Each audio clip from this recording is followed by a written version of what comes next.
मोरया रे बाप्पा मोरया रे, मोरया रे बाप्पा मोरया रे, मोरया रे बाप्पा मोरया रे, मोरया रे बाप्पा मोरया रे, मोरया रे बाप्पा मोरया रे, मोरया रे बाप्पा मोरया रे, मंगलमूर्ती मोरया.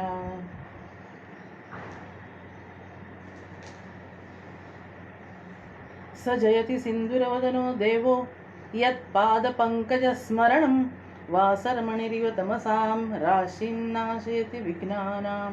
मंगलमूर्ती मोरया.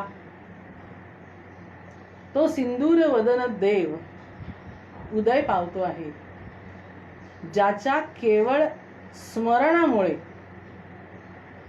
ज्याप्रमाणे सूर्याच्या आगमनापूर्वी सूर्याच्या तो येतोय असं कळल्याबरोबर अंधाराच्या तमाच्या राशीच्या राशी नष्ट होतात, त्याप्रमाणे विघ्नांच्या राशी नष्ट होतात. तो गणेश गणराज विघ्नहर्ता उदय पावतोय. सजयती सिंदूरवदनो देव. गणपतीची पूजा कालपासून आपण सुरू केली आहे. प्राणप्रतिष्ठा झाली आहे. काही लोकांच्या घरचा 1.5 दिवसाचा गणपती आज विसर्जन पावायचा आहे, करायचा आहे. सार्वजनिक गणपती 10 दिवस चालायचे, काहींच्या घरी 5 दिवस, काहींच्या घरी गौरी बरोबरचा गणपती, असे वेगवेगळे उत्सव प्रत्येकाच्या घरोघरी चालू आहेत. आज ऋषीपंचमीचाही दिवस आहे. आपल्या मस्तकावर जन्माबरोबरच अनेक ऋण असतात प्रत्येकाला. त्यापैकी एक आहे पितृऋण, देवऋण, तसंच ऋषी ऋण आहे. आपण आपली वंश परंपरा पुढे चालवणं हे पितृऋण फेडणं असतं. परमेश्वराने आपल्याला ही सुंदर सृष्टी दिली, त्यामुळे या सृष्टीचं, या संपूर्ण धर्माचं, समाजाचं चांगलं होता होईल तो करणं हे देवऋण आहे. आणि ऋषींनी ज्ञान दिलं आपल्याला, तपश्चर्या करून स्वतः ज्ञान मिळवलं आणि आपल्याला दिलं. आणि म्हणून ज्ञानवर्धन करणं, ज्ञान स्वतः घेणं आणि दुसऱ्याला देणं हे ऋषी ऋण, त्यातून आपल्याला मुक्त होण्यासाठी आवश्यक गोष्ट आहे. आज काही ठिकाणी असं असतं की बैलाच्या कष्टाचं जे आहे, शेतामध्ये पिकलेलं धान्य, ते खायचं नाही. आणि त्यासाठी वेगळ्या भाज्या, वेगळं वराचे तांदूळ वगैरे काय मिळत असतं. खातोय काय हेही महत्वाचं असतं, कारण अन्नमयम मनः. त्याचबरोबर करतोय काय, कर्म काय, हेही महत्वाचं असतं. ज्ञान संवर्धन आणि ज्ञान देणं. आपल्या गणेशाला आपण चतुर्भुज पाहिला, अनेक हात आहेत. ज्ञानेश्वरांनी लिहिलाय तो 6 हाताचा गणपती आहे. आणि त्या 6 हातामध्ये षड दर्शन म्हणजे 6 हातांची आकृती, आणि ती प्रत्येक हातामध्ये वेगवेगळं काही काही आहे. एका हातामध्ये परशु आहे, एका हातामध्ये अंकुश आहे, एका हातामध्ये मोदक आहे. अंकुश हा जो आहे पाशांकुश, हत्तीला ताब्यात ठेवण्यासाठी माहुताजवळ अंकुश असतो, आणि तो अंकुश गणपतीच्या हातामध्ये आहे. त्याच्यामध्ये कल्पना अशी आहे की तो भूतान चा युवराज आहे. त्यांनी गणन आणि सुशिक्षित समाजाला करणं हे काम पहिलं केलंय. आणि त्याबरोबर गजमुखी सेना ही गणपतीने पहिल्यांदा युद्धामध्ये उतरवली आहे. आणि त्यामुळे त्या गजाला, त्या गणेशाला हत्तीला ताब्यात ठेवण्यासाठी गजानन किंवा गणेश किंवा त्याच्यावरचा आरूढ सेनापती गुणेश हा हातामध्ये अंकुश धारण करतो. आणि कलियुगामध्ये अनेक देवांपैकी असं म्हटलं जातं की कलौ चंडी विनायक. चंडी म्हणजे देवी, चंडमुंड मर्दिनी, आणि विनायक म्हणजे गणपती, हे 2 दैवत कलियुगामध्ये लवकर प्रसन्न होणारी आहेत. आणि म्हणून कलियुगामध्ये या 2 दैवतांच्या उपासनेचा प्रसार जास्त झाला. अर्थात सर्व प्रकारचे देव आणि त्यांचे वेगवेगळे संप्रदाय आपल्या भारतामध्ये सदैव आहेत. एक वैष्णव संप्रदाय आहे, विष्णू आणि त्याच्या सगळ्या अवतारांच्या पूजा. एक शैव संप्रदाय आहे, सौर म्हणजे सूर्याला मानणारा असा एक संप्रदाय आहे. गणपत्य म्हणजे गणेशाला मानणारा आहे आणि देवीला मानणारा, असे 5 संप्रदाय प्रमुख आहेत. मध्यंतरी असा एक काळ गेला की यांच्यामध्ये अतिशय मोठी भांडणं होती. माझा देव मोठा का तुझा देव मोठा. आद्य शंकराचार्य म्हणले सगळेच देव मोठे, हा मोठा का तो लहान हा वाद करायचा नाही, सगळे देव मोठे. कारण सगळ्याच देवांनी असुरमर्दन आणि आपल्या अंधाराचं अज्ञानाचं नष्ट करणं आणि आपल्या समाजाला संरक्षण आणि ज्ञान या 2 महत्वाच्या गोष्टी देण्याचं काम सर्व देवांनी केलेलं आहे. आणि त्यामुळे लहान कुठला आणि मोठा कुठला यात वाद करायचं काही कारणच नाही भक्तांना. पण प्रत्येक ठिकाणी भक्त वाद घालणार आणि म्हणून ते म्हणले की नाही, या 5ही देवांची पूजा सर्वांनी करा. आणि म्हणून त्यांनी पंचायतन पूजा निर्माण केली. आणि गणेश पंचायतन जे आहे ते म्हणजे गणपती मधोमध. आणि आपण जर नकाशा समोर धरला तर उत्तर दिशा ही वरच्या बाजूला मानली जाते, इकडे पूर्व, इकडे पश्चिम, दक्षिण खालच्या बाजूला, आणि आग्नेय, नैऋत्य, वायव्य, ईशान्य अशा ह्या. आणि त्या प्रत्येक ठिकाणी या 4ही बाजूंना 4 वेगवेगळे देव. मध्ये जर गणेश धरला, या उजव्या बाजूला खालच्या बाजूला शंकर, आग्नेयेला, नैऋत्येला जगदंबा देवी, त्रिगुणात्मयी माया. आपण जो ओंकार म्हणतो त्या ओंकाराची 3.5वी मात्रा जी दिसत नाही, उच्चारायला कठीण असते, पण ब्रह्मा विष्णू महेशाला कार्य प्रवण करणारी अशी ती शक्ती देवता, ती नैऋत्येला, वायव्येला सूर्य आणि ईशान्येला विष्णू, असे 4 दिशांना 4 देव आणि मधोमध गणराय, अशी 5ही देव एकत्र ठेवून एका ताम्हनामध्ये ठेवून जवळ आपल्या मांडून त्या सगळ्यांची पूजा करायची. सगळ्या देवांच्या वेगवेगळ्या पत्री आपल्याला माहिती असतील. देवी म्हटलं की आपण नवरात्रामध्ये झेंडूच्या फुलांच्या माळा, गणेशाला यावेळेला मुद्दाम शोधून शोधून कमळ आणि केवडा वाहतात, शंकराला पांढरं फूल बेल आपल्याला सगळ्यांना माहिती आहे, विष्णूला तुळस. एक रामदास स्वामींच्या काळातली गमतीदार गोष्ट सांगतात. जिथे रामकथा चालू असेल त्या ठिकाणी सूक्ष्म रूपाने हनुमान येऊन बसतात आणि रामकथेचा साठी ते त्या ठिकाणी मुद्दाम येतात, कुठेही रामकथा चालू असेल तर, अशी आपल्याकडे एक श्रद्धा आहे. आणि म्हणून त्यांच्यासाठी एक वेगळा पाठ मांडून ठेवलेला असतो. आपल्याला दिसत नाहीत ते आलेले, पण साधू संत महंत या सगळ्यांना कळतं. तसं रामदास स्वामींची रामकथा चालू होती आणि त्या ठिकाणी मारुतीराय बसले आहेत आणि रामदास स्वामी रामकथेचं वर्णन करता करता करता मारुतीराय लंकेमध्ये सीतामाईच्या शोधाला गेले हा कथाभाग सांगत असताना बोलता बोलता असं म्हणाले की त्या ठिकाणी सर्वत्र पांढरी फुलं उमलली होती. तिथे बसलेले मारुतीराय चटकन म्हणाले, पांढरी नाही, लाल फुलं होती. ते म्हणले, अरे असं कसं असेल, रावण हा शंकरांचा भक्त होता आणि म्हणून शंकरांच्या पूजेला आवश्यक अशी पांढरी फुलं त्याच्या बागेमध्ये जास्त लावलेली होती. नाही, लाल होती. अरे मी गेलो होतो का तू गेलो होता? गेलो कोण होता? मी गेलो होतो. मी प्रत्यक्ष पाहिलेलं आहे, तू दुसऱ्याचं वाचून सांगतोयस. माझी इन्फॉर्मेशन फर्स्ट हँड आहे. अरे म्हणले पांढरी नाही, लाल होती. अरे गणपतीची पूजा लाल फुलांनी करतात, दुर्वांनी करतात, पण शंकर पांढरी. आता निर्णय कसा लागायचा? म्हणले आपण रामाला जाऊन विचारू. 2 जण गेले रामचंद्राकडे. मारुतीला म्हणले, हा बघ हा काय सांगतोय, पांढरी फुलं फुलली होती म्हणतोय. समर्थ म्हणले, माझ्या माहितीमध्ये पांढरी होती, हे लाल म्हणतात. मारुतीला, तुम्ही सांगा आता खरं काय? रामचंद्र म्हणाले, दोघांचंही बरोबर आहे. म्हणे असं नाही चालणार, खरं काय ते सांगायचं. डिप्लोमॅटिक उत्तर नको. दोघांचंही कसं बरोबर असेल? खरं काय ते सांग. अरे दोघांचंही बरोबर. रावण हा शिवप्रेमी शिवभक्त असल्यामुळे त्याच्या पूजेमध्ये पांढरी फुलं त्याच्या बागेत होती, हे म्हणणं बरोबर आहे. समर्थ म्हणले बघ माझं बरोबर आहे. नाही नाही, पण मी पाहिलेत ना लाल. तुझंही बरोबर. का? आमच्या सीतामाईला या दुष्ट रावणाने पळवलं आहे. त्याचा संताप त्याच्या मनामध्ये एवढा होता. नेत्राग्नी चालल्या ज्वाळा, भ्रुकुटी ताटिल्या बळे, पुच्छते मुडले माथा किरीटी कुंडले बरी. आपण समर्थांनी केलेलं भीमरूपी स्तोत्रातलं वर्णन पहा. लाल भडक डोळे झाले संतापानी, आणि त्यामुळे त्या ज्वालाग्राही अशा ह्या डोळ्यांनी, लाल भडक डोळ्यांनी त्याला ती पांढरी फुलं सुद्धा लाल दिसली. म्हणून असं म्हणतात, जशी दृष्टी तशी सृष्टी.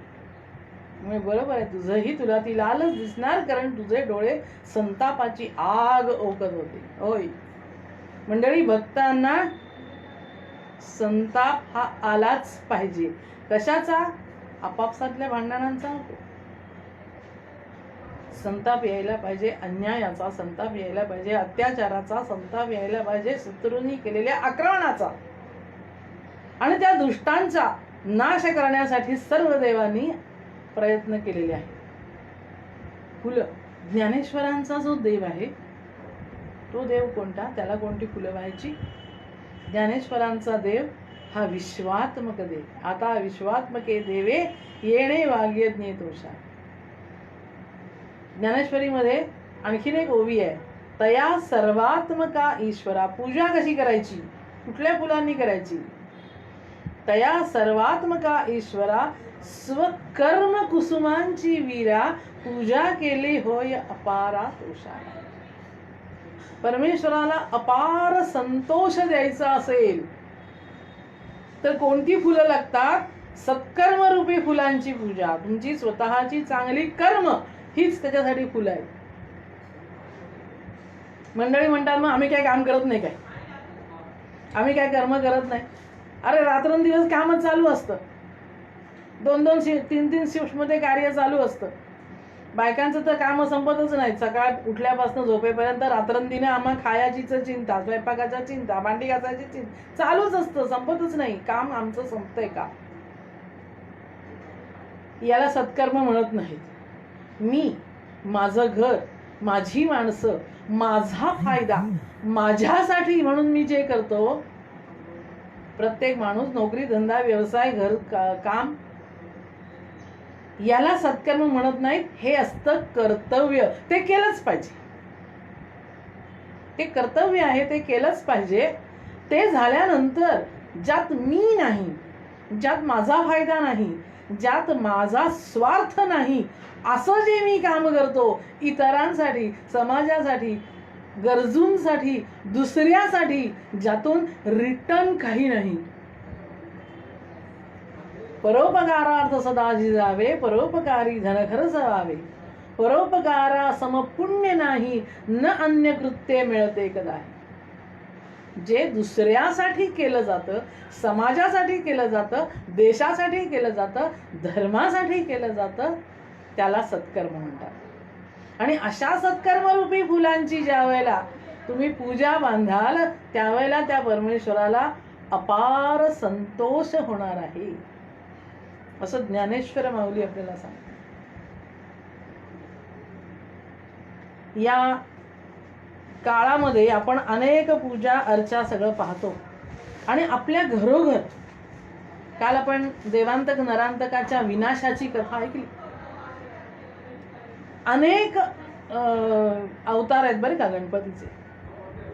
त्यातल्या त्यात शंकर पार्वतीचा मुलगा हा अवतार सर्वसामान्य लोकांना माहिती असलेला आहे, सर्वमान्य आहे. सिंदुरासुर नावाच्या असुराने, त्याचं दुसरं नाव जृंभासूर, आणि त्यांनी आतंक माजवला सगळ्या पृथ्वीवरती. आणि त्याच्या विनाशासाठी पार्वतीने आपल्या तपश्चर्येने गणेशाला आवाहन केलं की तू माझा मुलगा असावास. आणि अशी ती संबंध कथा आहे. समाजामध्ये एक कथा आणखीन बरीच प्रसिद्ध आहे की शरीर मळाचा पार्वतीने गणपती केला आणि तो द्वारपाल म्हणून बसवला वगैरे वगैरे. आमची मुलं आम्हाला विचारतात, आमच्या शिबिरातली किंवा शाळेमधली, की अंगावर मळ साठेल इतके दिवस पार्वतीने आंघोळच केली नव्हती का काय? किती घाणेरडे राहत असतील म्हणजे हे लोक. रूपक कथा आहे. पृथ्वी ही पार्वती आहे. पृथ्वी हे पार्वतीचं रूप आहे किंवा पार्वती हे पृथ्वीचं रूपक आहे. आणि त्यामुळे त्याच्यावरच्या मातीचा केलेला गणपती म्हणजे पृथ्वीच्या अंगावरच्या मातीचा म्हणजेच पार्वतीच्या अंगावरच्या मळाचा केलेला गणपती, अशी एक ती समजूत आहे. कारण ज्या वेळेला प्रत्येकाला घरोघरी आपल्या गणपती यावा असं वाटतंय त्यावेळेला एक व्यक्ती एक माणूस प्रत्येकाच्या घरी पोहोचू शकत नाही. आणि म्हणून गणपती असं म्हणाला आहे की मला तुम्ही सगळ्यांनी मूर्ती करा, जे काही मला अर्पण करायचं असेल ते भक्तिभावाने त्या मूर्तीला अर्पण करा, म्हणजे मला मिळालं असं झालं. आणि त्यामुळे रूपक कथा जर नीट समजली नाही, आता मोठं पोट याच्यामध्ये सगळं लहान बारके डोळे म्हणजे सूक्ष्म दृष्टी, लहानातली लहान गोष्ट सुद्धा त्याला कळते आहे. अत्यंत बुद्धिमान गणपती. तुम्ही ओंकाराचं जर ध्यान करायला लागलात, अनेक मंडळी ध्यान करत असतात. ध्यानाचा एक वेगळा विभाग आहे अष्टांग योगामध्ये. यम नियम आसन प्राणायाम धारणा ध्यान समाधी यापैकी जे ध्यान आहे त्याच्यात जर ओंकाराचं ध्यान आपण केलं तर आपल्या डोळ्यासमोर जो योगी ओंकाराचं ध्यान करतो त्या योग्याच्या डोळ्यासमोर आपण आता जी गणपतीची मूर्ती पाहतो तसे गणपती दिसतात असा अनुभव अनेकांनी सांगितला. आता आपण जी मूर्ती आणतो ती ओंकाराची ध्यान मूर्ती आहे. ओंकाराची ध्यान मूर्ती म्हणजे आजचा गणेश आहे. ध्यानामध्ये अनेकांना तो तसा दिसतो. अर्थात सर्वसामान्य माणूस निर्गुण निराकाराचं ध्यान करू शकत नाही, त्यासाठी त्याला मूर्तीची आवश्यकता असते. त्यासाठी काहीतरी रूप समोर असावं लागतं, नाहीतर परमेश्वर हा नामरूपाच्याही पलीकडे आहे. अथर्वशीर्षामध्ये त्वम प्रत्यक्षम तत्वमसी असं म्हटलंय. जे विश्वात्मक तत्व आहे तो ते तत्व जर काही आहे तर ते गणेश आहे. गणेश हे तत्व आहे. अथर्वशीर्षामध्ये अथर्वशीर्ष हे वारंवार आवर्तन हे केलं जातात आणि त्याच्यामध्ये सर्व शक्ती ह्या त्या गणेशाच्या आहेत असं म्हटलंय. विद्यावंतांचा पूर्वजू मत्ताननु एक द्विजू त्रिनयन चतुर्भुजू परशपाणी असंही त्याचं वर्णन केलंय. एकनाथ महाराजांनी केलंय, तुकाराम महाराजांनी केलंय, प्रत्येक संतांनी त्याचं वर्णन केलंय. आणि म्हणून घराघरामध्ये आपल्याकडे ह्या गणपतीची आराधना प्राचीन काळापासून आहेच. घराघरामध्ये आहे, प्रत्येकाच्या घरामध्ये गणपती आहे. बाळकृष्ण असतो, देवी असते, अन्नपूर्णा असते, तसा गणेश असतो, शंकर असतो. सगळ्या देवांची पूजा सगळे करतात. कोकणामध्ये गणेश दैवज्ञ घोटवडेकर नावाचे एक शास्त्री होते. ग्रह लाघव हा ज्यांचा अत्यंत प्रसिद्ध ग्रंथ आहे ज्योतिषशास्त्रावरचा. उत्तम ज्योतिषी होते. ज्योतिषावर विश्वास कोणी ठेवायचा कोणी नाही हा ज्याचा त्याचा प्रश्न आहे, पण ते हे एक शास्त्र आहे. आता ज्या वेळेला हे चाललं होतं कोरोनाचं एवढं प्रचंड संकट, त्यावेळेला काही लोक अतिशहाणे लोक असतात, कुठे कळलं होतं कुठल्या ज्योतिषाला असं करून वाकडं तोंड करून विचारतात. पण तुम्ही जर दाते पंचांग पाहिलं तर त्यामध्ये गेल्या वर्षी जे वर्ष सुरू झालं गेल्या गुढीपाडव्याला याच्या आधीचा, आत्ता गेला तो दुसरा त्याच्या आधीचा, त्यावेळेचं जे वर्ष भविष्य आहे त्याच्यामध्ये अनेक वेळा पूर येतील, अनावृष्टी, अतिवृष्टी आणि वारंवार रोगराईने प्रजा संत्रस्त होईल असा वारंवार उल्लेख. अमका ग्रह असा आहे म्हणून रोगराई वाढेल, अमका ग्रह तसा आहे म्हणून रोगराईने प्रजा संत्रस्त होईल. म्हणजे मोठ्या प्रमाणावर रोगराई येणार आहे.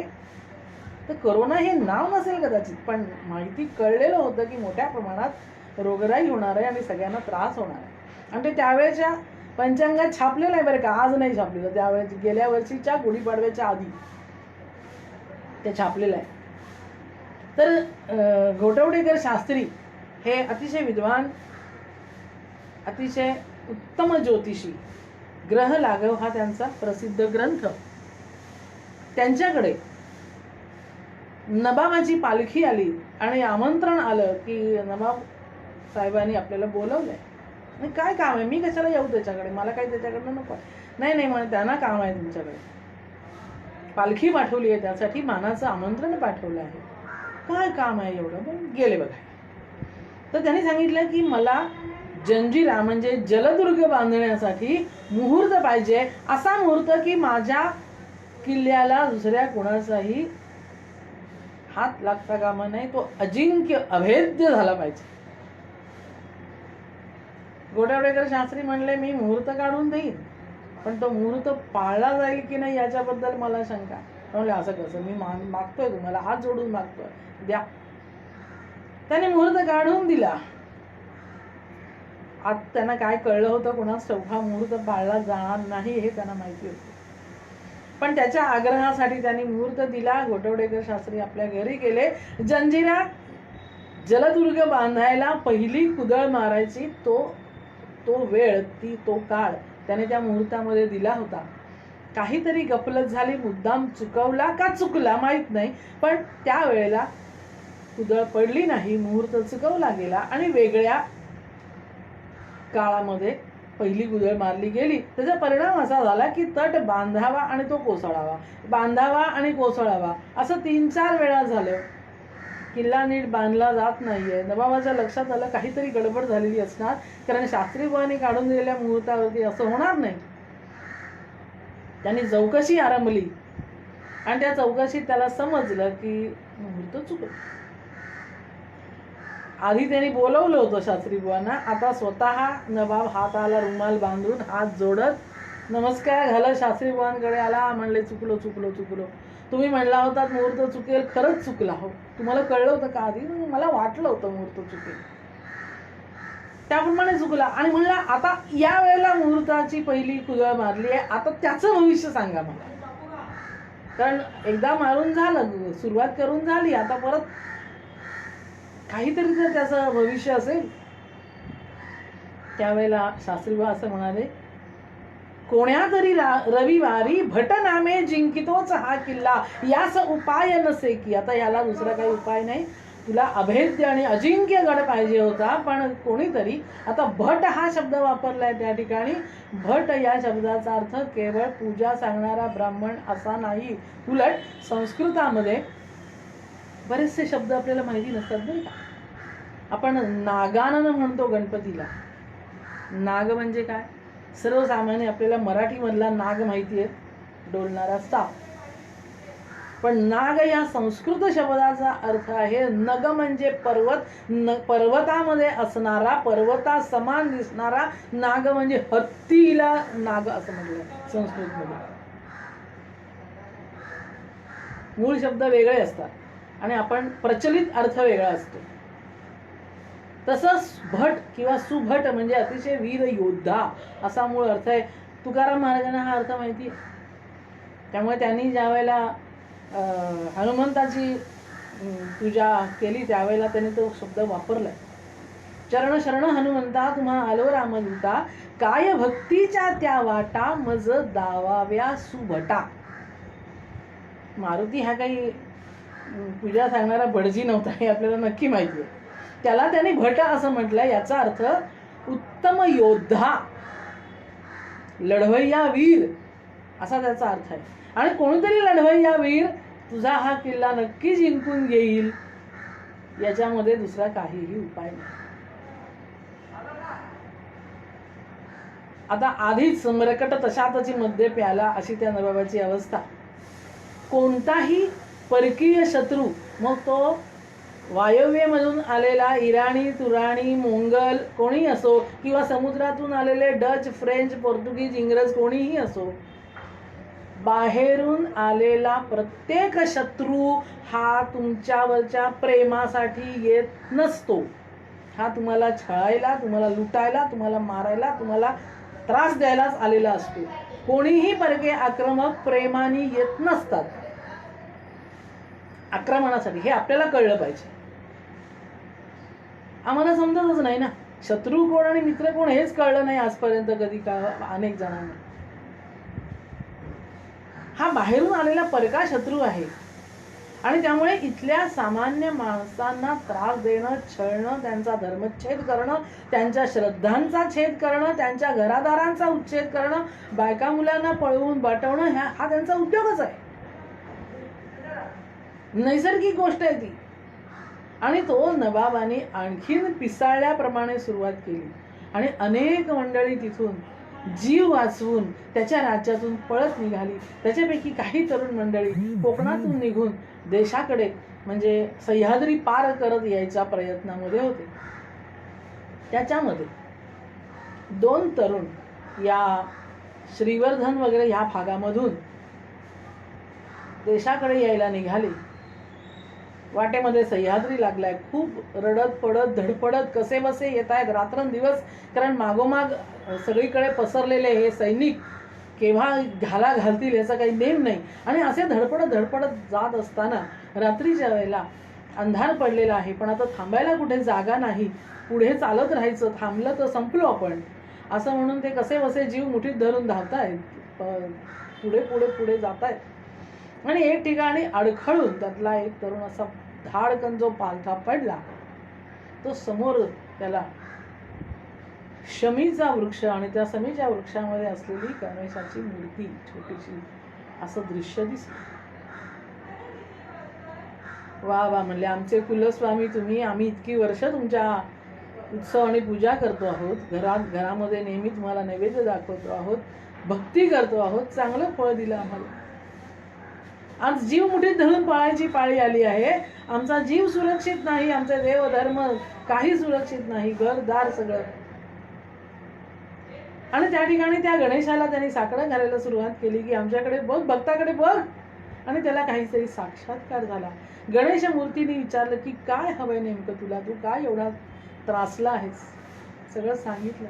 आणि हा त्रास नष्ट होऊ शकेल, स्वधर्म स्वराज्य याचं राज्य होऊ शकेल, ही प्रजा सुखी होऊ शकेल, अशी काहीतरी शक्ती मला दे गणेशा. तथास्तु म्हणून वरदान दिलं. अर्थात आपल्या सगळ्यांना अशी संकल्पना असते की देवाला काहीतरी दिलं की त्याच्या बदल्यात देव आपल्याला काहीतरी देतो. काय देऊ शकतो आपण त्याला, काय देऊ शकतो, सगळं त्याचंच आहे. पण तरी काहीतरी गणेश म्हणाला, माझ्यासाठी तू काय करू शकतो. त्याने सांगितलं 1 कोटी दुर्वा मला व्हायची. नुसती दुर्वा व्हायची नाही, कुठेतरी गवत उपटलं आणि गणपतीच्या डोक्यावर ठेवलं असं नाही, तर 1 अथर्व शीर्षाचं पारायण आणि 1 दुर्वा व्हायची. अशा 1 कोटी दुर्वा व्हायच्या. त्या मुलानं ते मान्य केलं. गणेशाचा साक्षात्कार त्या ठिकाणी थांबला, संपला. ते देशावरती म्हणजे साताऱ्याला आले. सातारला आल्यानंतर राजा महाराष्ट्र देशाचा भोसले साचा पेशवा त्याचा झाला हो भट मोठा भरदार. बाळाजी विश्वनाथ पंत भट हे जे पहिले पेशवे, ते श्रीवर्धनहून तो तरुण साताऱ्याला आलेला आणि छत्रपती शाहू महाराज यांचं राज्य त्या ठिकाणी सुरू आहे. नुकतेच ते मोगलांच्या कैदेमधून सुटून आले आहेत. त्यांनी हा तरुण तडफदार उत्तम असा तरुण पाहिला. देवभक्त आहे, देशभक्त आहे, समाजासाठी काहीतरी करायची तळमळ आहे, बुद्धिवक्ता आहे, शौर्य आहे. त्यांच्या लक्षात आलं आणि मग त्या पेशवाई म्हणजे प्रमुख पंतप्रधान पद हे त्यांना दिलं. राजा महाराष्ट्र देशाचा भोसले साचा पेशवा त्याचा झाला हो भट मोठा भरदार. आणि मग आता सत्ता मिळाली, शक्ती मिळाली, नवस फेडण्याचा केला विचार, देवाला नवस केलाय. 1 कोटी दुर्वा शिरावर भार. पण आता आपल्याला लढाया करायच्या आहेत, राजकारण करायचं आहे, राज्याचं काम करायचं आहे. त्यामुळे आपल्याला हे सतत बसून पूजा अर्चा करणं सहज शक्य होणार नाही. आणि म्हणून कायगावचे दीक्षित पाटणकर यांना त्यांनी ही कामगिरी दिली की तुम्ही हा आमच्यासाठी, यजमानांसाठी गुरुजी अशा तऱ्हेचं काम करू शकतात. आपण अनेक ठिकाणी यज्ञामध्ये पूजेमध्ये पाहिलं असेल की संकल्प करायचा आहे आणि त्या संकल्पामध्ये अमुक यजमानांच्या या इच्छेसाठी म्हणून गुरुजी काही पूजा अर्चा यज्ञ याग करतायत, अशा तऱ्हेची ही करता येते. तसं काळेगावच्या दीक्षित पाटणकरांना त्यांनी कामगिरी दिली. आम्हाला गजानन प्रसन्न झाले आहेत आणि त्यामुळे 1 कोटी दुर्वांकूर तुम्ही त्याला व्हायचे. आम्हाला 16 ओळ पूजा अर्चेमध्ये जास्त वेळ काढणं शक्य नाही, पण नवस अपुरा राहता कामा नाही म्हणून तुम्हाला हे काम दिलं. आणि त्याप्रमाणे त्याने ते स्वीकारलं. काम सुरू झालं. किती झालं काम? पुरा जाहला हो पहा पाव कोट. पाव म्हणजे 1/4 म्हणजे 25%. 25 लक्ष दुर्वा वाहून झाल्या. वरी 2 लक्ष अशी झाला समेट. आपण पाहतो एकाहून एक उत्तमोत्तम योद्धे पेशवाईनं दिले. बाळाजी विश्वनाथ पंत भट यांच्या नंतरचा बाजीराव 20व्या वर्षी पंतप्रधान झाला. 20 वर्षामध्ये संपूर्ण उत्तर हिंदुस्थान ताब्यात घेतलाय. दिल्लीपर्यंत दौड मारली आहे आणि ज्या 20 वर्षामध्ये असंख्य लढाया केल्या, एकाही युद्धामध्ये पराभव झालेला नाही. इतका उत्कृष्ट योद्धा बाजीराव पेशवा. जगामध्ये नेपोलियनचं नाव सांगतात, सिकंदराचं नाव सांगतात, ते सुद्धा कधीतरी हरले आहेत, पण बाजीराव पेशवे कधीही हरलेले नाही. एकही युद्ध हरलेले नाही. जागतिक युद्धशास्त्रामध्ये त्यांच्या युद्धाच्या वर्णनाची माहिती मिळते आपल्याला. त्यानंतरचे नानासाहेब पेशवे, त्यांनी जर सगळी तीर्थक्षेत्र स्वतंत्र केली हिंदूंची, जी पाडली होती, जी बळकावली होती इतरांनी ती. माधवराव पेशवा, रघुनाथराव पेशवा अटकेपर्यंत झेंडे लावले, अटकेपर्यंत आपल्या घोड्यांना घेऊन तिथपर्यंत गेले, सिंधूचं पाणी प्याले. थोरले माधवराव पेशवे पानिपतावर ज्यांनी ज्यांनी त्रास दिला होता, पराभव करण्यासाठी ज्यांनी ज्यांनी मदत केली होती अब्दालीला, त्या प्रत्येकाला वेचून वेचून वेचून नष्ट केला माधवराव पेशव्यांनी. एकाहून एक अप्रतिम योद्धे, अप्रतिम वीर या पेशवाईने दिले. पण नंतर असं झालं, पुरा जाहला हो पहा पाव कोट. वरी 2 लक्ष अशी झाला समेट. म्हणजे 27 लक्ष झाले. पाटणकरांना जमेना म्हणून त्यांनी आपल्या धन्याला येऊन सांगितलं, यजमानांना येऊन सांगितलं की मला हे शक्य होत नाहीये, मी तुमचं वतन परत करतो, मला यापुढे दुर्वा वाहणं शक्य होणार नाहीये, आमच्याही काही मर्यादा आहेत. पण नंतर फारसं लक्ष दिलं गेलं नाही.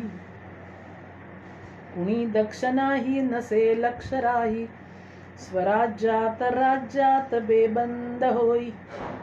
मग बेबंदशाही निर्माण झाली. हे काही एकच कारण असेल असं नाही, अनेक वेगवेगळी कारणं. सगळीकडे राजकारण बदलत होतं, माणसांची मनबुद्धी बदलत होती, परिस्थिती बदलत होती. पण अनेकांपैकी हेही एक कारण झालं. आणि मग हळूहळू रावबाजीचे राज्य बुडाले. ब्रह्मावर्तावरी ठेवले नेऊन गंगातीरी. इंग्रजांनी पाश फेकले भारतभूमीवरी. बुडाली शिवशाही होती. मग शिंदे, होळकर, गायकवाड सगळे जे काही राजे रजवाडे संस्थानं होती, ती सगळी एक एक एक एक करून इंग्रजानं खालसा करायला सुरुवात केली. वेगवेगळ्या कारणांनी शक्ती समाप्त झाली. आपापसातल्या भांडणामध्ये आम्ही अडकत गेलो.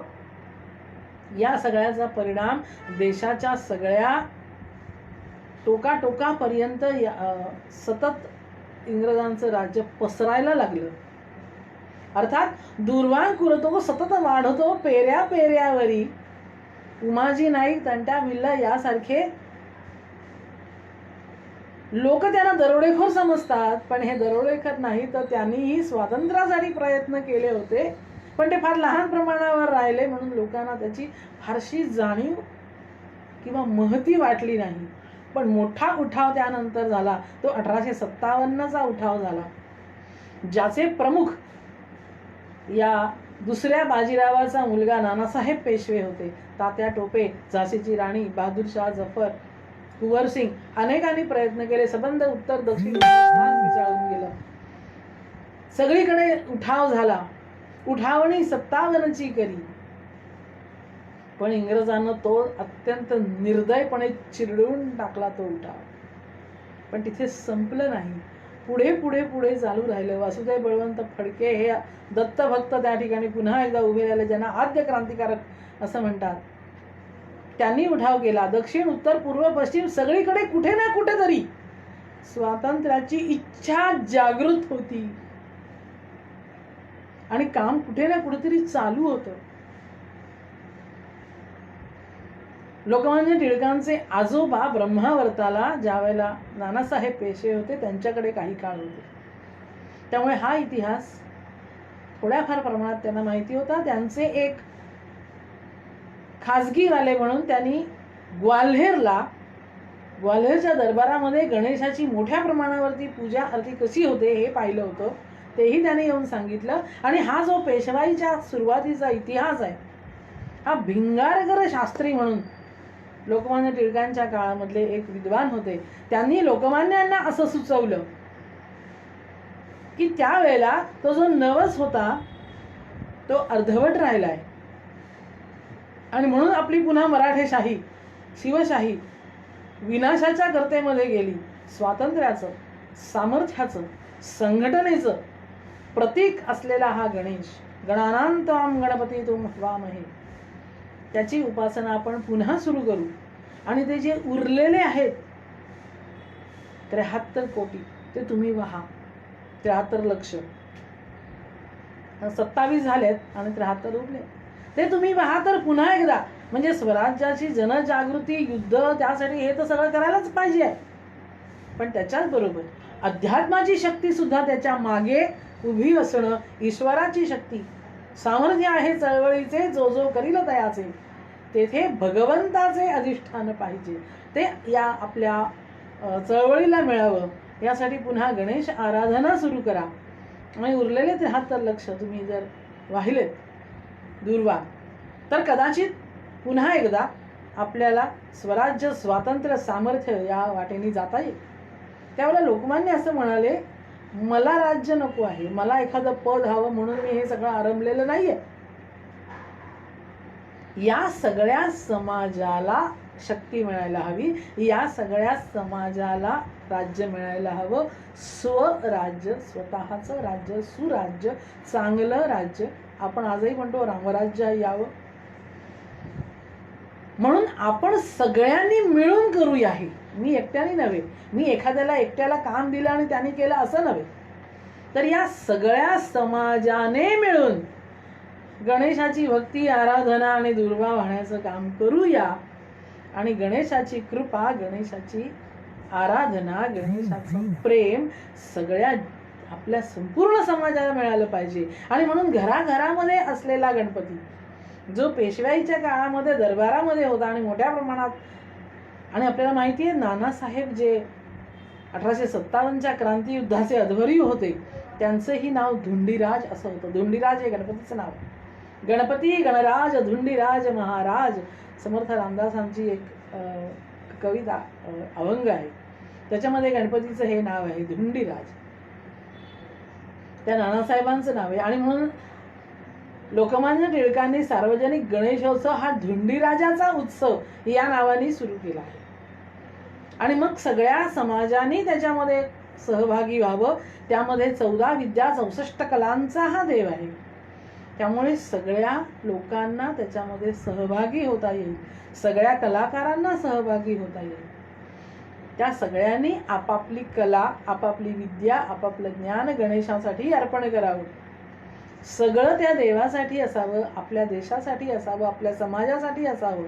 गुण सुमने मी वेचियली या भावे, की तिने सुगंधा घ्यावे. सावरकर म्हणतात, माझ्या मातृभूमीने सुगंध घ्यावा यासाठी सगळे गुण मी वेचले आहेत. तसे हे सगळे गुण, सगळ्या कला, सगळ्या विद्या, या सगळ्यांचा उपयोग माझ्या देवासाठी, माझ्या देशासाठी, माझ्या समाजासाठी व्हावा, यासाठी आपण हे करायचंय. आपल्याला कल्पना असेल, लोकमान्य टिळकांनी शिवाजी आणि गणपती हे 2 उत्सव सुरू केले. हे दोन्हीही संघटनेचे देव आहेत. संघटनेचं काम आहे. शिवाजीराजाचंही तेच काम आहे. स्वराज्य, स्वातंत्र्य, संघटन, सामर्थ्य, शक्ती हे दोन्ही गोष्टी या दोघांमध्ये ओळखीचा शब्द कॉमन आहे. बऱ्याच वेळेला आपल्याला इतके परकीय शब्द आपल्यामध्ये ठासून भरले आहेत की आपल्याला स्वतःच्या भाषेतले शब्द चटकन कळत नाहीत अशी अवस्था आहे. एका कार्यक्रमामध्ये मोबाईल फोनचे आवाज चालू होते आणि म्हणून त्यांनी घोषित केलं कळणार नाही, अनाऊन्स केलं म्हटलं की कळतं. त्यांनी घोषित केलं की सगळ्यांनी आपापले भ्रमणध्वनी नाद शून्य करून ठेवावेत. लोकांची प्रतिक्रिया, काय नेमकं म्हणायचंय आम्हाला कळलंच नाही. आता तर ती मोबाईल लँग्वेज जी काही आली आहे ती तर फारच गमतीदार आहे. एका मैत्रिणींनी आपल्या सखीला असं लिहून पाठवलं. आता आम्ही टाईप करतो मोबाईलवरती, ते मराठी भाषा, पण त्याची लिपी जी आहे, लिपी निर्माता ही गणपती आहे बरं का. आपली जी देवनागरी लिपी आहे ती गणेशाची निर्मिती आहे असं सांगितलं जातं. पण आम्ही लिपी वापरतो ती इंग्रजी लिपी म्हणजे रोमन लिपी वापरतो. तिने मैत्रिणींनी लिहिलं की मी आता सगळ्या आजारातनं बरी झाले, आता मी आनंदी आहे. तिला उत्तर आलं सखीचं, आता तुला उद्या मरायला हरकत नाही. म्हणजे अगो काय आहे, मी म्हटलं मी आजारातनं बरी झाले आणि तू मला म्हणतेस उद्या मरायला हरकत नाही. ती म्हणली नाही मी असं नाही म्हटलं. मग तू काय म्हटलंस? मी म्हटलं तू बरी झालीस ना आता तुला उड्या मारायला हरकत नाही. बघा, उड्या मारायला आणि उद्या मरायला दोन्हीचं स्पेलिंग एकच आहे.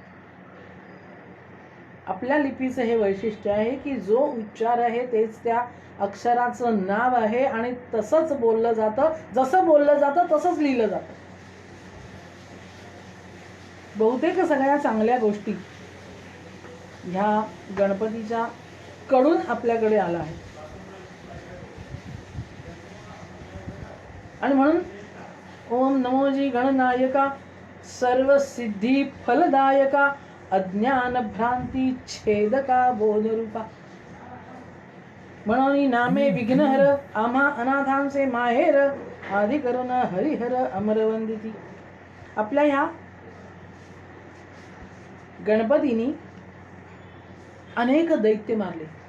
मुद्गल पुराणामध्ये उल्लेख आहे लोभासूर, दंभासूर, अनलासूर, क्रोधासूर, कामासूर. हे काय आहे सगळं? कामासूर ही नावं बघा तुम्ही, नावावरून लक्षात येईल आपल्या मनाला जे सगळे त्रास देणारे असे षड रिपू ज्याला म्हणतात, काम क्रोध लोभ मोह मद मत्सर. मत्सरासुर मारला, दंभासुर मारला, क्रोधासुर मारला आहे, कामासुर मार म्हणजे काय? या सगळ्या आपल्या मनामधल्या विकारांना नष्ट केला. प्रत्येकाच्या मनामध्ये विकार असतातच. विकार नाहीच असा माणूस शोधूनही सापडणार. संत आणि देव याच्यामध्ये फरक काय असं आम्हाला काही लोकांना विचारतात की आपण संतांचीही पूजा करतो, त्यांचंही मानतो आणि देव तर प्रश्नच नाही, देवांची तर पूजा करतात. मग यात फरक काय? देवांनी बाहेरचे आक्रमक दैत्य मारले. रामानी रावण मारला, कृष्णाने कंस मारला, कालनेमी, जरासंध, अनेक कालयवन.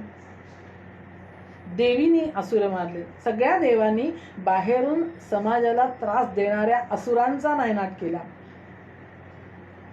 आणि संतांनी तुमच्या आमच्या मनामध्ये बसलेल्या असुरांना, काम क्रोध लोभ मोह मद मत्सर या असुरांचा नाश आपण कसा करावा हे शिकवलं. हा फरक आहे दोन्हीमध्ये. अंतर्गत शुद्धता, अंतर्गत स्वच्छता. कारण आपल्याला जर ईश्वराचं अधिष्ठान हृदयामध्ये करायचं असेल तर ते हृदय मोकळं पाहिजे. आमच्या हृदयामध्ये काम क्रोध ठासून धरले आहेत आणि त्यामुळे ईश्वराला त्या ठिकाणी बसायला जागाच नाही. तुळशीदास म्हणतात खल दल नष्ट करायचे. या खलांचं सैन्य सगळं हृदयात बसलेल्याचं नष्ट करायचं आणि मग की जे नाथ हृदय महडेरा, माझ्या हृदयामध्ये निवास करायला परमेश्वरांनी यावं. परमेश्वर जर हृदयामध्ये यायला हवा असेल तर त्यासाठी आपल्या हृदयामध्ये आधी असलेली ही घाण, लहानपणी आपण अनेक श्लोक आम्हाला शिकवले होते. त्याच्यामध्ये एक श्लोक असा होता, मना स्थिर हो प्रार्थनेला बसूया, मळा अंतरी साचलेल्या पुसूया, सदा भोवती देव त्याला स्मरूया, जरा अंतरी शोध त्याचा करूया, जय जय रघुवीर समर्थ. मनाला स्थिर व्हायला सांगितलंय, जे अतिशय अवघड आहे. स्वतः अर्जुन म्हणतो आहे, चंचलम ही मनः कृष्ण प्रमाथी बलवत दृढम. वारा हातात पकडावा हे जितकं अवघड आहे तितकं मन शांत करणं, एका जागी स्थिर करणं हे अवघड आहे. कृष्ण म्हणतो बरोबर आहे, तुझं म्हणणं अगदी बरोबर आहे. मन हे चंचलच आहे, असंशयम, काही त्यात काही शंकाच नाही. असंशयम महाभाव चंचलम. मन दुर्निग्रह आहे, निग्रह करायला अवघड आहे. पण अभ्यास आणि वैराग्य हे जर तुमच्याकडे असेल तर ते मन शांत करणं शक्य होतं. आणि ते करा कशासाठी? ईश्वराकडे लावण्यासाठी. अनेक देवांच्या अनेक मूर्ती, अनेक पूजा, अनेक कथा, गोष्टी वेगवेगळ्या, अनेक रूप, अनेक हात, अनेक मुख, दैत्यांचे प्रकार, अनेक नावं, अनेक देवांचे प्रकार. पण या सगळ्यामध्ये एक कॉमन गोष्ट आहे, सगळ्यामध्ये एक समान गोष्ट. हे देव एकमेकाला मदत करतात. बघा बरं तुम्ही, एखाद्याने समजा काही चूक केली, बऱ्याच वेळेला भोळे शंकर एखाद्या दैत्याला सुद्धा, असुराला सुद्धा वरदान देऊन जातात आणि तो सगळ्या जगाला त्रास द्यायला लागतो. आणि मग कोणीतरी, भस्मासुराची कथा आपल्याला सगळ्यांना माहिती आहे, ज्याच्या डोक्यावर हात ठेवशील त्याचा भस्म होईल. सगळ्यांना त्रास देत सुटला आणि मग विष्णूंनी मोहिनी रूप धारण केलं. त्यांच्या मागे, त्या मोहिनीच्या मागे भस्मासुर धावायला लागला. ती म्हणली, नृत्य करायला लागली, तिच्यासारखा नाचायला लागला. नाचता नाचता तिने स्वतःच्या डोक्यावर हात ठेवला, त्याबरोबर त्या भस्मासुराने स्वतःच्या डोक्यावर हात ठेवला आणि स्वतःच भस्म होऊन गेला. अशी एक कथा सांगते. तसं जृंभासुर म्हणून जो आहे, सिंदुरासुर, जो शंकर पार्वतीचा मुलाचा जो अवतार सांगितलेला आहे, त्याला सुद्धा सजयती सिंदूरवदनो देव म्हटलंय. आपल्या गणपतीचं सुद्धा सर्वांग हे शेंद्राच्या वर्णाचं आहे. शुक्लांबरधरम देवम शशिवर्णम चतुर्भुजम प्रसन्नवदनम ध्यायेत सर्व विघ्नोपशांतये. तो सिंदूर वर्णाचा आहे. काही काही गणपतीच्या मूर्ती सुद्धा अशा लालसर रंगाच्या केलेल्या असतात. चंद्राप्रमाणे उज्ज्वल रंग आहे असाही उल्लेख आहे. त्याचबरोबर हा शेंद्री वर्णाचा असाही उल्लेख आहे. आणि तो जो जृंभासुर आहे त्याचाही रंग शेंद्रासारखा आहे, म्हणून त्याला सिंदुरासुर आहे असं म्हणतात. त्याला वरदान असं मिळालं आहे ब्रह्मदेवाकडून, ज्याला तू मिठी मारशील तो मरेल. काय काय एक एक गमतीदार म्हणावं अशी वर्णन आहेत बघा पुराणांमध्ये. आता हा नारदांना भेटला पाहिजे. नारद ही सुद्धा फार गमतीदार हे आहे बरं का. तुम्ही बघा, नारदांचं चित्र पहा, पायामध्ये त्यांच्या साळ बांधलेले आहेत, नृत्य करत आहेत, नारायण नारायण गरजे नाचून. स्कंधावरती वीणा आहे, उजव्या हाताने वीणेच्या तारा छेडत आहेत म्हणजे सूर आहे, डाव्या हातामध्ये चिपळी आहे म्हणजे ताल आहे, मुखाने नारायण नारायण नामस्मरण चाललंय. आणि पुराणांच्या देवांच्या कथा, माझे वडील गमतीने म्हणायचे, नारद म्हणजे वन मॅन ऑर्केस्ट्रा आहे. सगळ्या गोष्टी आहेत त्यांच्याकडे. आणि अत्यंत ज्ञानी, अत्यंत निरलस, अत्यंत निस्वार्थी, देव कार्यासाठी सगळं काम करणारे. सिनेमा नाटकांनी त्यांना विदूषक करून टाकलंय बरं का, तसं नाहीये. अत्यंत बुद्धिमान, अत्यंत ज्ञानी, अत्यंत मोठे भक्त, गुरुणाम गुरुहू असं त्यांचं वर्णन आहे. जसं लोकमान्य टिळकांना सावरकर म्हणत असत, हे गुरुणाम गुरुहू, सगळ्या गुरूंचे गुरु आहेत. म्हणजे हे जर सगळे क्रांतिकारक तलवारीचं पात असतील तर त्याची मूठ लोकमान्य टिळक आहे. एवढं महत्व आहे त्यांचं. तसं नारदांना गुरुणाम गुरुहू म्हटलेलं आहे. कारण व्यास वाल्मिकी यांना ज्ञान देणं, भक्त होते मोठे मोठे ध्रुव प्रल्हादासारखे, त्यांना भक्तीचा मार्ग दाखवणं, हे सगळं काम नारद मुनींनी केलेलं आहे. अनेक मोठ्या मोठ्या लोकांना, सनक सनंदन सनातन या सगळ्यांना जर कोणी ज्ञानाचा मार्ग दाखवला, भक्तीचा मार्ग दाखवला, तर तो नारद मुनींनी दाखवला आहे. आणि काही लोक वाटते त्याला हे नारद आहेत, कळलाव्या नारद आहेत असं. अरे असं नाही आहे. नारदांचा असा अपमान करायची अजिबात गरज नाही आहे. सिनेमा नाटकाने त्याचा वेगळा अर्थ लावला, पण तसे नाही आहेत. अतिशय ज्ञानी आहेत. नारद गेले त्या जृंभासुराला, म्हणाले अरे तू कोणाला तरी काय त्रास देतोयस, मला मारून माझ्या टाळकरा आणि वीणाधारक माझ्याकडून तुला काय मिळणार आहे. मग म्हणले कुणाला, हे जरा कमीच. म्हणे कुणाला, ते म्हणले तर ब्रह्मदेवाने तुला वर दिला की नाही. मग ज्यांनी वर दिलाय तो काढून घेऊ शकतो, मग जा त्याला त्याच्यावरच आजमावून बघ जा. तो गेला ब्रह्मदेवाकडे. वर्णन असं आहे की अरे बापरे, हे आपल्यावरच येत आहे म्हटल्यावरती ब्रह्मदेव घाबरून पळत सुटले. ते गायब झाले, गुप्त झाले म्हटल्यावरती आता म्हणलं आता ते म्हणले मला कशाला करतोस तू, माझ्याकडे येऊ नकोस. मग म्हणे काय करू, तुला तुल्यबळ जर बघायचं असेल तर कैलासावर जा. कैलासावरती देवाधिदेव महादेव ध्यान लावून बसले. त्यांचं वर्णन पाहिलं असेल आपण, कसे दिसत आहेत ते. अंगाला भस्म लावलेलं आहे सर्वांगावरती. व्याघ्रांबर फणीवरधर सुंदर मदनारी. ते म्हणे ह्या गोसावड्याला मारून मला काय मिळणार आहे, पण बघूया तरी. ते म्हणलेत ना हा शक्तिमान आहे म्हणून, बघूया तरी. म्हणून तो वाट बघत बसला बरं का. तर हे ध्यान लावून बसलेत. आणि त्यांना ध्यान झाल्यानंतर त्यांची परिचर्या करायची म्हणून अतिशय सुंदर रूपवती अशी पार्वती फळं घेऊन पाणी घेऊन अशी त्यांच्या समोर ठेवायला. हा ही कोण बाई दिसते, या गोसावड्याला काय करायची एवढी सुंदर बायको. आणि म्हणून जृंभासुराने पार्वतीलाच उचलून पळवायला सुरुवात केली. शंकरांना जाग आली, त्याने हातीने आरडाओरडा केला असेल अर्थातच.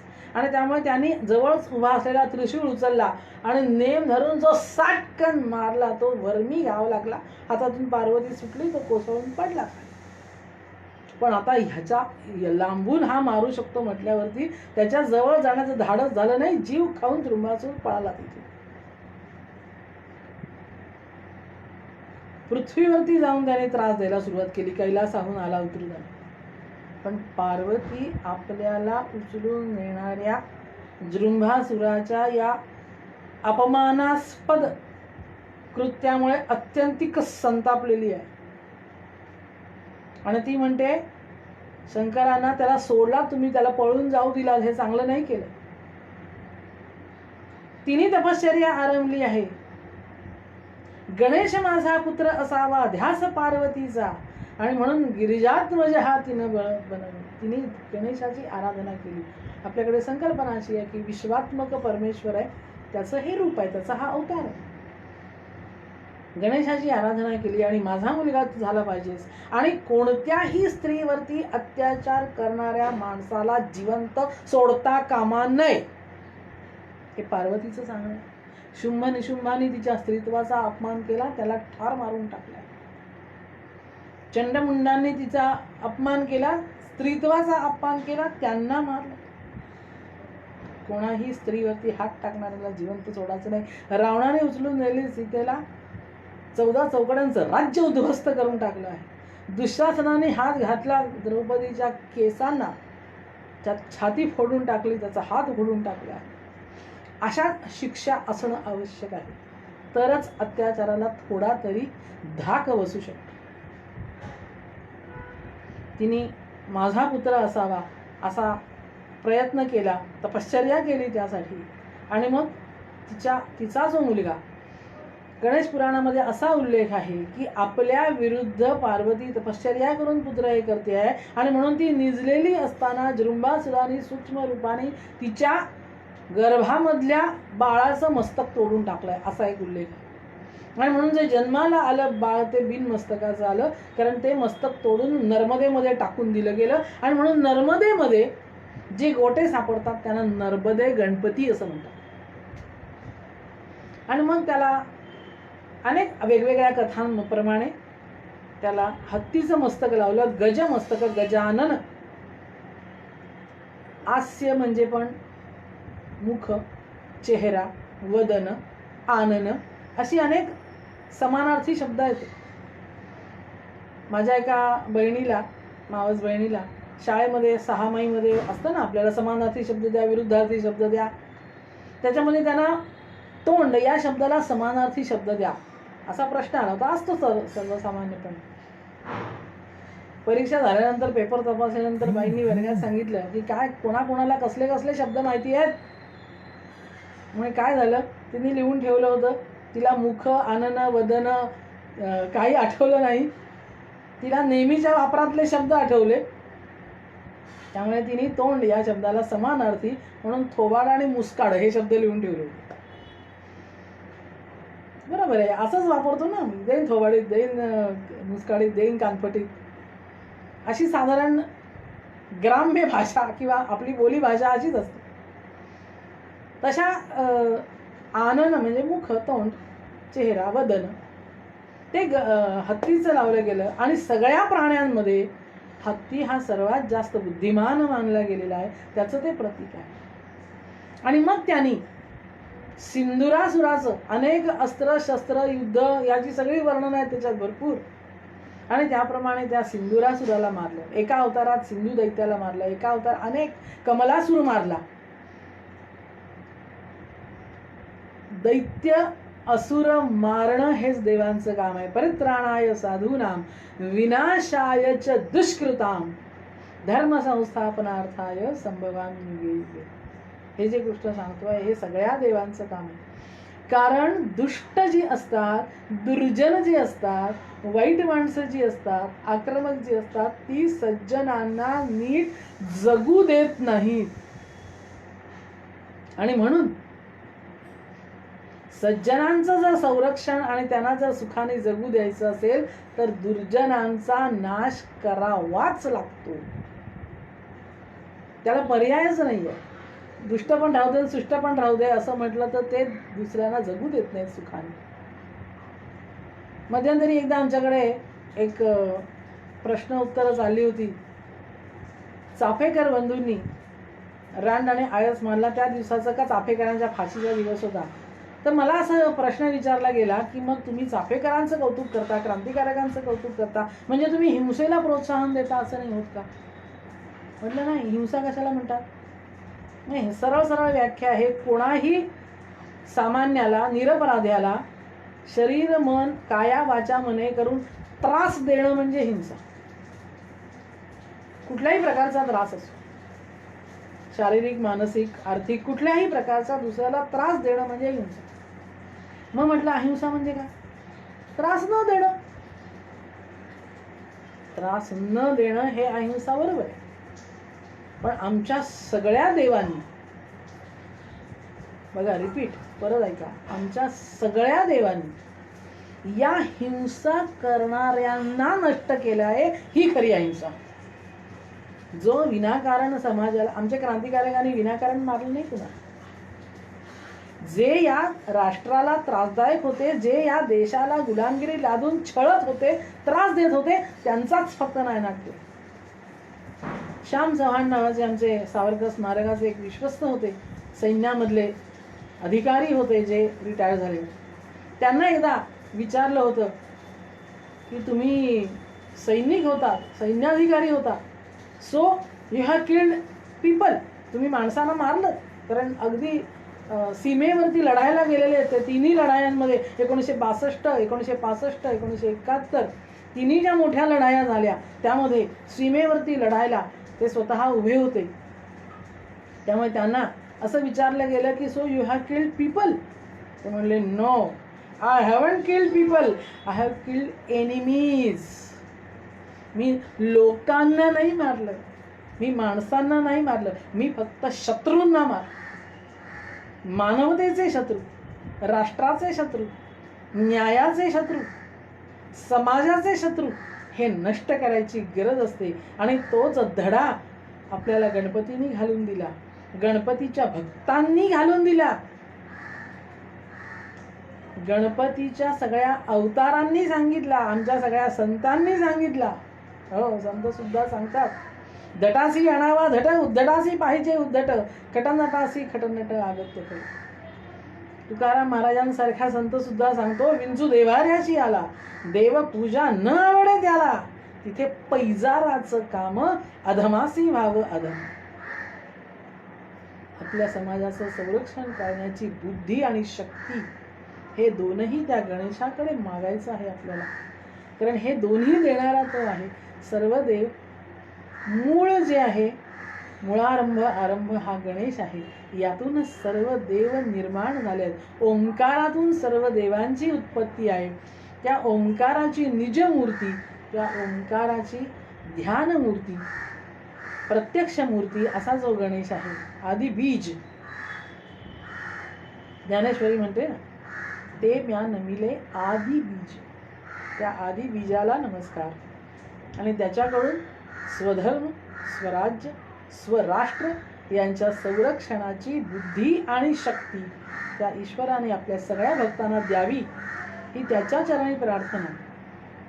एवढंच नव्हे तर त्याच्या भक्तांनी सुद्धा हे काम केलं आहे, तोही इतिहास आपण पाहावा आणि तसं आपण करायचा प्रयत्न करावा.